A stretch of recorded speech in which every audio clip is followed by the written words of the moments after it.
How much can you actually win at live low stakes poker? When I recently published a video about Angus, who claims to make $80 an hour at 1-2, some people commented that the math can't be true. And in general, the consensus is that the ceiling for winnings is around 10 big blinds an hour.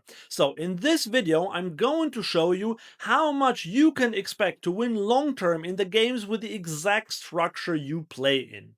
And in case we haven't met, hi, I'm Andreas, a low stakes pro and live poker coach with 12 years experience at the tables, and I've played in card rooms in different countries with all sorts of buy-in limits and rake structures.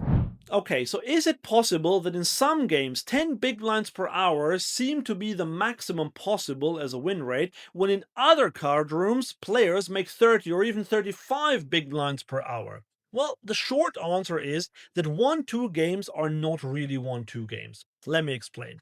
If you play online poker, and let's say we play 200 NL, which is $1, $2 in blinds, players typically start with stacks of $200 each, and the typical raise size will be somewhere between $4 and $5, or between 2 big blinds and 2.5 big blinds. That is a true 1-2 game.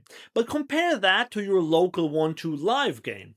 When was the last time you saw someone raise to $4? If someone did that, you'd probably think they're a complete fish. Typical raise sizes will be $10, maybe 12, maybe even 15. Heck, sometimes the typical raise size is $25. And if players raise to 25, that means that if this were an online game, the blinds would be 5-10 rather than 1-2. And there is another layer to this. Often, players will straddle to $5, which means that now the biggest blind is not 2 anymore, but 5. So this effectively turns it into a much bigger game. We label games by the blind, but as you can see, blinds tell you very little about how big a poker game actually is. And there is an even bigger factor to this, and that's the stack sizes. Where I play in London, the maximum buy-in at 1-2 is 200 big blinds, or you can buy in for half of the biggest stack. Sometimes there will be players at the table with stacks of £2,000, so then you can buy in for £1,000 or 500 big blinds. This is fundamentally a completely different game than if you only sit there with 100 big blinds. And sometimes hardly anyone at the table even has 100 big blinds. If most players sit there with 40 big blinds, that's again a completely different game.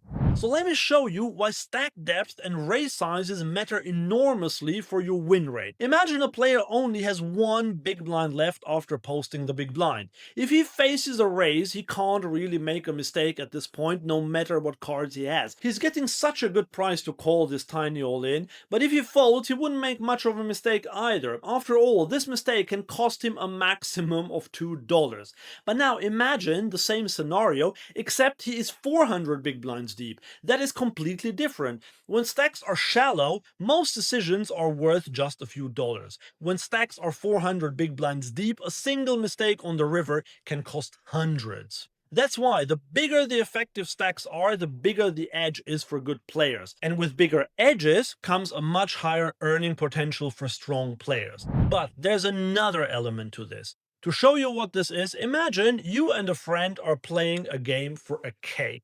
Every round before the winner gets the cake, someone slices off 5% and throws it into the bin. Stupid game, I know. Eventually, the cake becomes so small that there's less and less left to win. And I just called it cake, but what's taken out of it is actually rake. Almost every card room in the world takes a slice of every pot, so the total amount of money players are competing for keeps shrinking. How much is taken out really matters a lot for your win rate. The highest rake I've ever seen was 5% of every pot uncapped. So if you win a pot of $2,000, you'll pay $100 in rake. This structure is often applied in home games, but also in legitimate card rooms in some European countries. On the opposite side of the spectrum, there are set fees like in Texas or Oregon, where you pay per hour or session, but nobody takes anything out of the actual pot. Those games are much more profitable. And in between, we have all those games where card rooms take between $5 and $15 out of every pot. Typically, a player who follows my strategy will pay around $10 per hour in rake. So if you can play in a game that's rake free, those $10 would go go straight into your win rate. But how does all this translate into the best players in some games making 10 bigs an hour and in others 35? Well, if we combine these things. So if you play in a low rate game with deep stacks and a lot of straddles, that's where your win rate potential will be highest. Where I play in London, this is the case.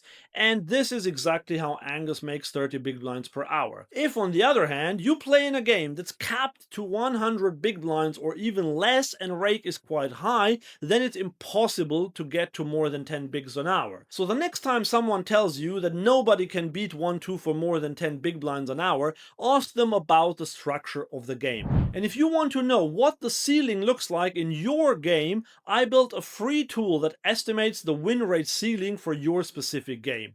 You can enter the max buy-ins and big blinds, the typical open raise size, and the rake cap. It also accounts for if there are many short stacks and if you tip every time you win a pot, or just sometimes or never, because tips will also influence that win rate ceiling.